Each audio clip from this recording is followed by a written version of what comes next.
Bonjour à toutes, bonjour à tous, bienvenue dans l'émission Comme toujours. Comme toujours, vous le savez, c'est une émission consacrée au patrimoine vivant, le patrimoine immatériel, au savoir-faire d'hier et d'aujourd'hui. Et alors aujourd'hui, nous allons parler avenir, ou plutôt d'une réflexion menée par le conseil départemental sur la Vendée d'ici 20 ans. Vendée 2040. Pour nous en parler, nous recevons Guillaume Jean, il est pilote animateur de cette réflexion. Que les fées se penchent sur ton berceau, l'avenir appartient à ceux qui rêvent tôt. Oui, c'est certain, comme le chante Aldebert, l'avenir appartient à ceux qui rêvent tôt. Et le département de la Vendée n'a attendu personne pour se poser la question de son avenir. Quelle Vendée pour nos enfants ? Comment voyez-vous, comment rêvez-vous votre Vendée dans 20 ans ? C'est la question qu'a posée le département à ses habitants. Pour le conseil départemental, alors pas besoin de cartes, de boules de cristal, d'osselets ou de mares de café. Non, rien de tout cela. Au contraire, pendant 18 mois, il a partagé cette réflexion avec plusieurs milliers de Vendéens afin de lire l'avenir dans les lignes de l'humain. Si une telle démarche permet de se projeter dans 20 ans, elle offre aussi une belle photographie citoyenne qui nous montre finalement qui sont les Vendéens de 2020, quelles sont leurs préoccupations, leurs aspirations. Voir loin, voir haut pour ne pas réaliser trop bas. Loin de l'idée d'écrire un scénario de science-fiction, le conseil départemental a eu à cœur d'être au plus près du réel, d'interroger, de créer des échanges entre différentes générations, différents milieux sociaux, pour mieux apprivoiser demain et rendre possible ce qui est nécessaire pour reprendre la formule de Richelieu. Comment et pourquoi est née cette réflexion Vendée 2040 ? Comment s'est-elle organisée ? Quels sont les Vendéens qui ont participé ? Combien sont-ils ? Quelles ont été les grandes étapes ? Et qu'est-ce qu'il en ressort aujourd'hui ? Quelles sont les grandes orientations ? En ces périodes de Vendée Globe, empruntons donc nos mots à la mer. Quel cap prendre d'ici 2040 pour que le bateau Vendée puisse franchir en pole position les champs alizés sablés et décrocher l'algue de triomphe ? Pour répondre à toutes ces questions, nous recevons Guillaume Jean. Il est conseiller départemental en charge de Vendée 2040, également maire d'une jolie commune Malièvre et président de la communauté de Mortagne. Bonjour. Bonjour, bienvenue. Merci beaucoup d'avoir accepté notre invitation. Merci. Alors, avant de se lancer dans notre discussion et d'entrer dans le vif du sujet, alors permettez-moi de vous présenter nos deux jeunes Vendéens de l'émission. Ils ont éternellement 20 ans, deux jeunes enjoués qui font des envieux. Bonjour les Jean-Pierre. Enchanté, crevette rose, crevette grise. Ah, c'est ça, Voilà. c'est le menu. Vous nous C'est le menu. D'accord. Donc Jean-Pierre Pouvreau du Poucton, au menu crevette. Eh ben, c'est la saison, les bateaux de Vendée, de Saint-Gilles-Croix-de-Vie sont à la pêche à la crevette. Ouais. Et c'est le début de la pêche à la crevette et je trouvais ça sympa de commencer à en parler puisque il n'y a rien de meilleur que de la vraie crevette de pays, pas de l'élevage. L'élevage c'est très bien, mais Oui. ça c'est mieux. Il n'y a rien de mieux. Il n'y a rien de mieux. On parle patrimoine, ça aurait été dommage. Voilà, on ne peut pas louper ça. Les richesses du département et de la région. Elles sont là. Jean-Pierre Bertrand, Arexpo.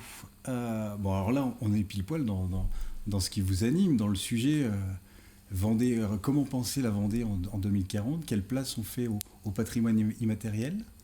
Disons que comme la Vendée a une belle histoire, il n'y a pas de raison qu'elle s'arrête. C'est vrai. Donc, à nous de l'écrire. Hein. Ouais. On va pas... Ben voilà. D'accord. Et j'ai pris deux petits sujets pour montrer quand même des choses que on n'a pas l'occasion de voir parce qu'on passe à côté, alors que ça existe. Ouais. Hein, voilà. Mettons en avant deux petits sujets parce qu'ils sont liés au patrimoine. D'accord. Vous n'en dites pas plus. Non. Ah, vous avez le sens du Non. suspense. C'est des sujets mâles ou femelles? Ah, c'est ça. Je veux que Jean-Pierre est en forme. Et bon, on se retrouve dans un instant et puis je vous rappelle, vous intervenez quand vous voulez. Guillaume Jean, comment est né et pourquoi est né ce projet Vendée 2040 ? C'est quoi la genèse ? C'est Yves Auvinet qui, lors de ses vœux, a annoncé cette grande démarche de concertation et de réflexion autour de Vendée 2040, partant d'abord du constat que au début des années 2010, l'INSEE annonçait un accroissement important de la population vendéenne, plus 240 000 Vendéens supplémentaires. Ouais. Donc on passait alors de 600 000 à 840 000, enfin, c'est quelque chose de considérable. Et donc c'était aussi un petit signal d'alerte pour dire, voilà, on va accueillir du monde. Comment on fait ? Alors finalement, voilà, comment est-ce qu'on les accueille et quel message on va leur faire passer. Alors finalement, les choses se sont passées un peu différemment. On n'a pas accueilli autant de Vendéens que prévu. On a chaque année à peu près 7000 nouveaux Vendéens. Pas mal. Ce qui prouve aussi l'attractivité du territoire. C'est l'équivalent d'une ville moyenne chaque année. Chaque année, Avec ce qui est intéressant, c'est une population qui se répartit à la fois sur le littoral, où on cherche finalement, notamment pour des jeunes retraités, on cherche l'attrait de la mer et l'héliotropisme. Qualité de vie. Voilà, la qualité de vie. Et puis aussi un accroissement démographique porté par l'attractivité économique du territoire et donc des gens qui viennent en Vendée pour chercher un emploi. Oui, donc des populations assez différentes finalement. Tout à fait. Et donc une première question, une première interrogation qu'on nous a posée, c'est de dire, voilà, ces nouveaux Vendéens, qui sont-ils, d'où viennent-ils, et puis comment est-ce qu'on les accueille en Vendée et qu'est-ce qu'on partage avec eux. Et c'était, je pense, c'est ce qui a déclenché la démarche Vendée 2040. Après, on peut se dire, ok, la question, mais on fait intervenir un bureau de démographes, un bureau d'études, et puis on y réfléchit dans les bureaux du conseil départemental. Ça n'a pas du tout été Non, tout à fait. On aurait pu, en effet, rester sur une réflexion un peu scientifique. On parle beaucoup d'experts en ce moment autour de la pandémie, et pas du tout. C'était pas du tout l'angle de travail qu'on a choisi d'utiliser pour plusieurs raisons. D'abord, il y avait cette posture. Quand vous dites en introduction quelle Vendée on veut pour nos enfants, c'est vraiment la question qu'on a posée à tout le monde. Alors qu'on aurait pu poser les choses de façon différente. Souvent, quand on fait de la prospective, la question qu'on se pose, c'est comment sera la Vendée en 2040 ? Dans quel territoire on va vivre en 2040 ? Et là, on fait appel finalement aux fameuses boules de cristal, aux experts, etc. Et nous, on s'est dit, de toute façon, on sait que ce type d'analyse est difficile. Est à la fois difficile et puis on tombe rarement juste. Et puis en plus, ça déresponsabilise. C'est-à-dire que finalement, c'est comme si il y avait une distance entre soi et le territoire, et puis on le regardait passer. Voilà. Et donc pas du tout. Là, on s'est dit, on se responsabilise et on se pose la question, dans 20 ans, qu'est-ce que nos enfants qui ont... Enfin voilà, moi j'ai des jeunes enfants, et quelle Vendée je veux pour eux. Et forcément, ça change tout à fait l'angle de réflexion. On a beaucoup de territoires se sont lancés comme ça dans une démarche.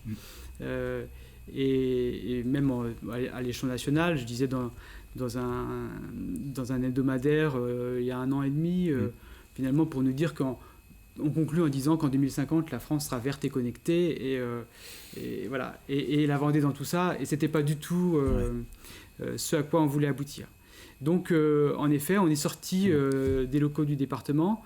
La première raison était parce que finalement on n'était pas sur le conseil départemental en 2040, mais vraiment le territoire vendéen.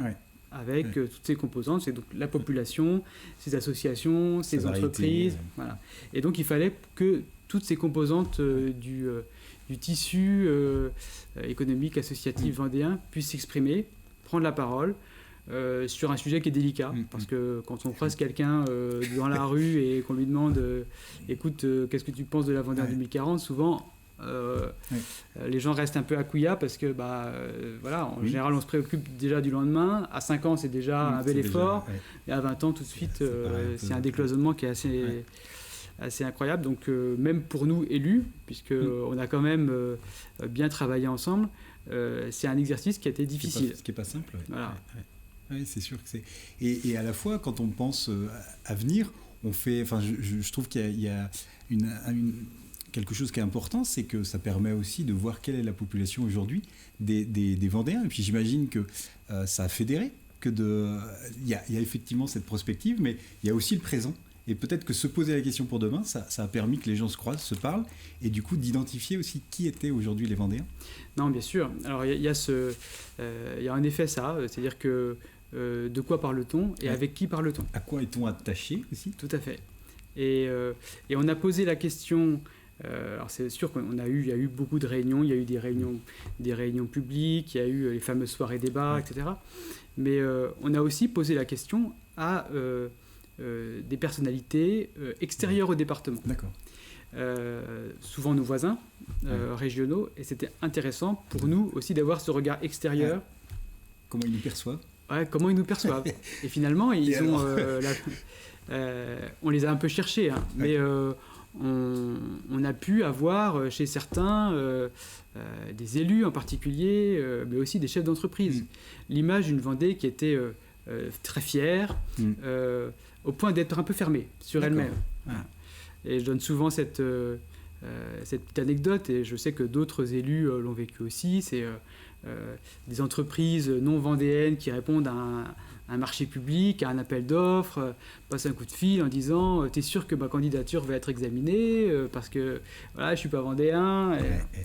Et donc c'était intéressant aussi d'avoir ce regard-là, à l'heure où on parle beaucoup au sein des collectivités, voilà, d'échanges, de mutualisation, de rencontres, etc. C'était important d'avoir ce regard-là, et puis aussi, malgré tout, une certaine satisfaction de voir qu'on était quand même identifié comme un territoire qui dynamique, fier de lui-même, et qui portait un certain nombre de valeurs qu'ils aimeraient bien partager avec nous. Et alors, vous parliez donc de différents moments, de différentes étapes. C'était quoi ces étapes? C'était parce que une diversité de Vendéens ont été interrogés, donc ces différentes occasions, j'imagine. Alors, tout à fait. La première étape, là, pour le coup, c'était vraiment cette étape en chambre. C'est-à-dire qu'on discute comme nous quatre autour d'une table, et pour savoir finalement qu'est-ce qui était l'essentiel, en tout cas, de ce qu'on souhaitait vraiment voir apparaître dans ce débat, parce qu'évidemment on peut partir tous azimuts et on peut vite se perdre. Donc un travail là pour le coup entre élus qui aboutit à ces quatre grandes ambitions, ces quatre thématiques phares qu'on retrouve dans le document que vous avez devant vous, et qui sera diffusé assez largement sur le territoire. Une ambition sur l'identité, et donc c'est aussi elle qui nous rassemble dans votre émission aujourd'hui. Une sur l'économie, une sur la proximité, et puis une sur les solidarités. Et l'enjeu était de travailler ces thématiques sans pour autant tomber dans un exercice de facilité, ou de suffisance, ou un peu tarte à la crème, puisque finalement l'économie c'est important, l'identité c'est important. Et donc on a sollicité donc plusieurs étapes, différents profils. Et donc par exemple on a sollicité ce qu'on a appelé des influenceurs, soit des chefs d'entreprise, des responsables associatifs, avec une certaine compétence sur une des quatre thématiques, en leur disant voilà, on vous laisse le sujet, on retire de la salle les élus, et parlez entre vous, et en sachant que il y aurait des positions parfois un peu contradictoires. J'imagine qu'en constituant les groupes, c'est quelque chose que vous aviez... Et on avait besoin de ce débat-là. C'est ça. De ne pas rester dans le convenu, le consensus. Il fallait faire un peu s'agiter les ménages et avoir ce frottement de cervelle un petit peu pour aboutir à des choses. Donc ça, atelier d'influence, et puis nos grandes soirées débats sur les quatre thèmes avec des invités un peu prestigieux. En tout cas, l'objectif, c'était d'associer la population vendéenne à la réflexion autour de personnalités qui viendraient parler d'un thème. Donc Franck Ferrand, Raphaël Enthoven, Sylvain Tesson, Clara Guémard. Donc des soirées qui ont été bien suivies. Et puis ensuite, on s'est déplacé. On a été voir les Vendéens là où ils vivent, là où ils se rencontrent. Donc des étudiants à La Roche-sur-Yon, une maison de retraite au Sable d'Olonne. Enfin voilà, se dire, on a besoin aussi d'aller chercher sur nos thématiques phares, sur nos thèmes emblématiques le discours du Vendéen. Et puis voilà, on voit aussi que au Sable d'Olonne, il y a des Vendéens, et puis il y a des gens qui viennent de l'extérieur, et on a ces confrontations, c'est assez intéressant. Et puis on a fait la même chose auprès d'élus qu'on a sollicités, et puis ce que j'ai souvent l'habitude de dire aussi, c'est qu'on a associé des élus du Nord et des élus du Sud, et c'est apprécié et intéressant, parce que c'est vrai qu'on se retrouve habituellement entre nous par secteur géographique. Oui, forcément. Et ça, c'était aussi quelque chose d'intéressant. Et puis, il y a eu les jeunes. Ouais. Il y a eu les jeunes. Parce que là, les rendez-vous du futur, on voit la restitution des travaux. Tout à fait. Quand on regarde ça, les dessins, je pense à ça, notamment, je ne sais pas si on voit très bien, mais on sent qu'ils ont été, ils sont vraiment investis. Il y a eu un gros travail. Un gros travail, 13 établissements scolaires, collèges, MFR de Vendée, ont répondu positivement à notre sollicitation. Est-ce que vous voulez participer à cette démarche Vendée 2040 ? Et puis on leur a dit, si vous participez, c'est pas comme ça, entraînant, c'est aussi un engagement de votre part de pouvoir produire, à l'issue de quelques mois de réflexion, sur un thème donné, parce que là encore, on a essayé de cibler. L'objectif, c'est quand même d'aboutir à quelque chose d'un peu concret. Balayer aussi. Et balayer un peu tous les sujets. Travailler sur un sujet particulier. Et ils ont été bien accompagnés, à la fois par les enseignants qui les côtoient tout au long de l'année, et puis aussi par le département, pour aboutir à cette restitution qui est intéressante, donc qui est couplée au document que vous avez là. Et donc on retrouvera sur le site du département les deux. Et puis c'est vrai qu'on comptait un petit peu sur ces jeunes, d'abord parce que c'est leur avenir à eux. Oui, oui. Quand on pense Vendée 2040. C'est exactement. Et puis on se rend compte aussi, moi, mon retour d'expérience par rapport à ces prises de parole des collégiens, c'est-à-dire qu'on a souvent tendance de mettre nos mots dans la bouche de ces jeunes, et finalement, ou des stéréotypes, des clichés, quoi. Et finalement, même moi, j'ai appris certains termes, la nomophobie, par exemple. D'accord. C'est le fait de ne pas pouvoir être à plus d'un mètre de son téléphone portable. Voilà. Donc je suis contaminé. Mais donc c'est vraiment intéressant. Et puis peut-être qu'un jeune de 13, 14, 15 ans n'a pas forcément les barrières que nous, adultes, on se met, surtout parce qu'on est dans le quotidien, dans l'urgence. Et donc c'était vraiment intéressant de les solliciter. J'imagine que parler de la Vendée, c'est aussi parler de ses spécialités, de la gastronomie. Ce sont des marqueurs identitaires forts. Tout à fait. J'imagine. Alors la transition est toute trouvée pour notre petite crevette. C'est À table avec Jean-Pierre Pouvreau. Nous y voilà à la pêche à la crevette. Alors bon, c'est intéressant parce que c'est le début de la pêche à la crevette, mais il faut quand même savoir qu'elle commence à être pêchée à Saint-Gilles-Croix-de-Vie, entre autres, avec un label, la Rose de Saint-Gilles. D'accord. Et alors évidemment, par rapport à la crevette d'élevage, c'est un goût unique et irremplaçable. Voilà, la Rose de Saint-Gilles, il y a une 30 à 40 bateaux, des caseilleurs qui ont des casiers qui pêchent la crevette. Et on peut les acheter chez des marailleurs, cuites ou vivantes, ou on peut les prendre directement au cul du bateau. On peut également... et après, il faut les faire cuire soi-même. Alors, je voulais en ramener des vivantes, puisque mais on m'a dit, elles vont pas faire le voyage, elles seront crevées avant. Alors moi j'adore les faire cuire, c'est là que je les ai fait cuire, évidemment elles étaient vivantes.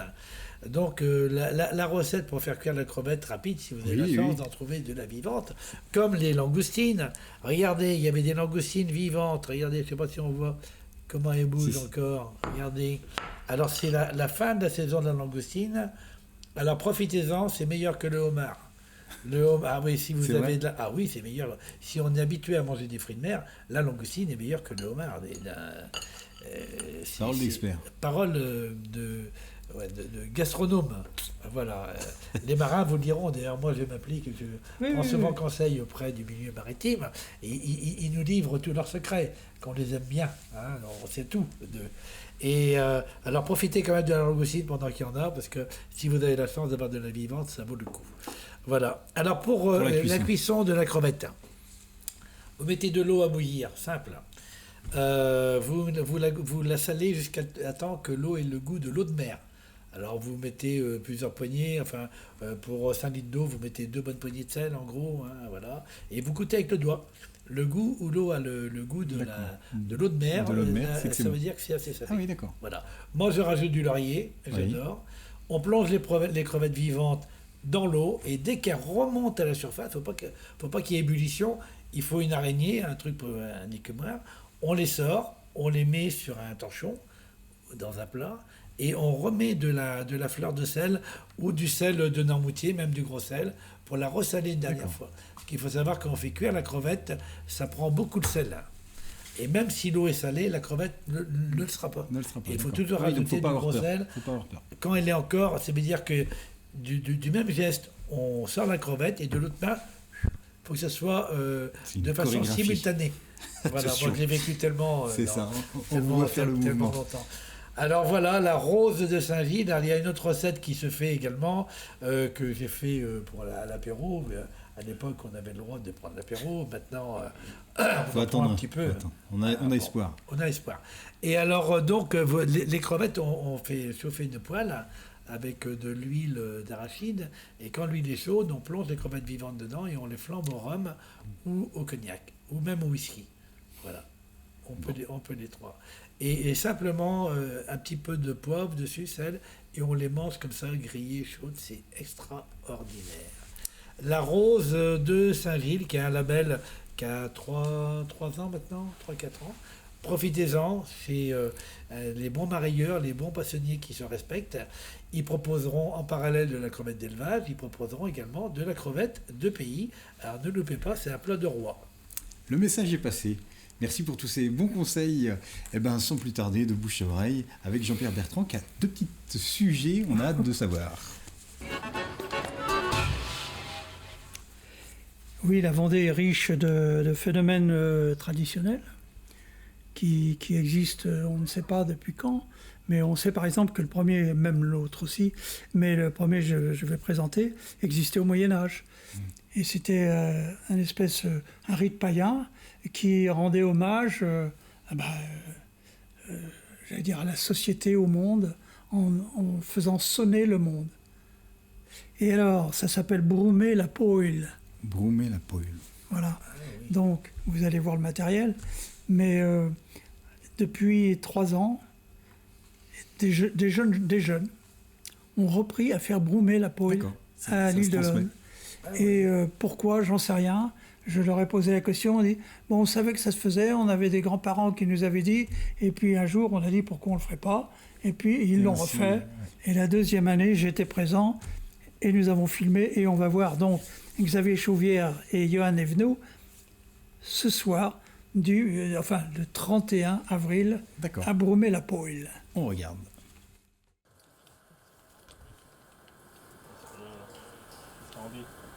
Ah, c'est bien là. Oh, c'est pas trop.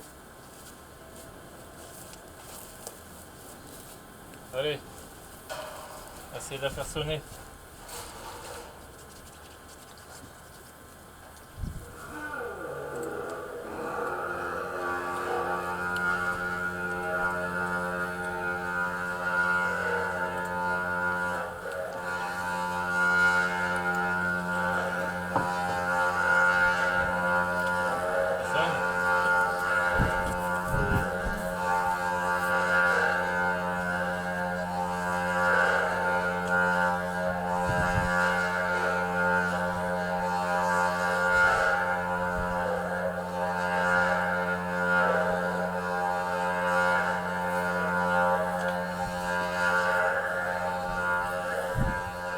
Impressionnant.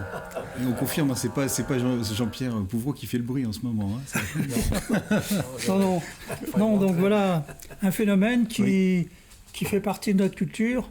Et puis le second, qu'on a essayé de mettre en avant, et c'est vrai que le département, dans ses récents hebdo, on parlait d'un projet UNESCO, on n'en est pas là. Parce que c'est un patrimoine qui est en train de se mourir. Et il faut absolument, si on veut le maintenir et puis décrocher la reconnaissance, il faut qu'on le remette en vie. Alors donc, Si j'ai mis celui-là, c'est pour donner envie à des gens à nous contacter pour apprendre à darioler. Darioler. Ça existe au moins depuis l'Antiquité, puisque chez les Grecs, on parle de ça. C'est un phénomène qui existe dans une partie du monde. On a des exemples au Mexique, on en a au Yémen, etc., où des gens chantent pour mener les bœufs. Alors, est-ce que ça a un impact? On a fait venir des gens de la Sorbonne et tout. Hein. Aujourd'hui, on en est au point, pourquoi ça? Donc voilà, on avait filmé en 2010 à Niel-sur-l'Autise René Jourdain, qui avait été darioleur quand il était jeune, et même toute sa vie qu'il a eu des bœufs. Et donc on va revoir le film d'un darioleur avec ses bœufs. Petit tour dans le sud Vendée.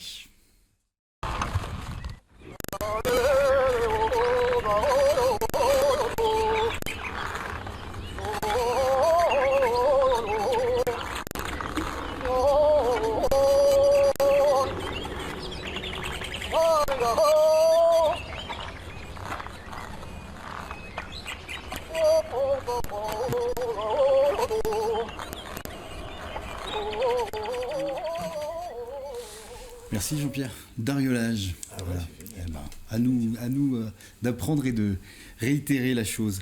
Guillaume Jean, pour conclure, quelle place on fait au patrimoine immatériel dans cette Vendée 2040 quand on voit ces images?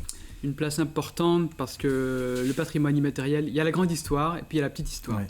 Et le patrimoine immatériel, c'est toute la petite histoire qui crée ces liens entre nous et qui raconte une histoire, qui raconte un pays, des pays au sein du département. Et donc, plusieurs choses. Le département, dans le cadre de Vendée 2040, propose des actions. Là, il y a une action, c'est soutenir la création de la Maison du patrimoine culturel immatériel sur le pays de Chaland. Et c'est une première action. Et puis, il y en a bien d'autres autour, notamment de la gastronomie, parce que c'est important. Un marqueur fort. Vendée 2040, on sent que la réflexion est en mouvement. C'est aussi à chacun de s'approprier et de l'enrichir. Merci beaucoup d'être venu nous en parler. Bon vent. Merci beaucoup les Jean-Pierre. Et puis, à bientôt. À bientôt.